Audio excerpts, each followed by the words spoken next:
மாமா மாமா ஒரு வாட்டி சொன்னா புரியாதா இவங்களுக்கு? ஏய் போ போ போ போ. அண்ணா அண்ணா தம்பி தொந்தரவு பண்ணாதப்பா, மீன்லாம் கொடுக்க முடியாது.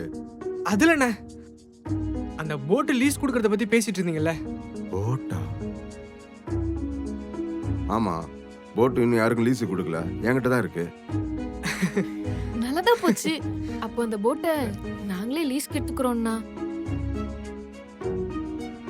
என்னண்ணே பக்கத்து ஊர்க்காரங்களை நம்பி எப்படி போட்டு கொடுக்கறதுன்னு யோசிக்கிறீங்களா? சேச்சே, அப்படிலாம் இல்லப்பா. சரி, நீ ஒன்று பண்ணு, சாயங்காலம் வீட்டுக்கு வந்து பணத்தை கொடுத்துரு, இன்னும் 2 நாள்ல போட்டை அனுப்பி வைக்கிறேன். அண்ணே ஆ? இன்னொரு விஷயம், சொல்லுப்பா. இந்த காசை மாசம் மாசம் கொஞ்சம் கொஞ்சமா கொடுத்து ஒரு 6 மாசத்துல மொத்தமா அடைச்சிடறேண்ணே.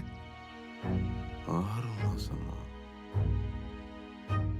முதல்ல இப்பதான் ஒரு தொழில் ஆரம்பிக்கிறோம். இருக்க மொத்த பணத்தையும் போட்டுக்கே போட்டுட்டா அப்புறம் தொழில் பண்றதுக்கு சுத்தமா காசு மிஞ்சாதுன்னு.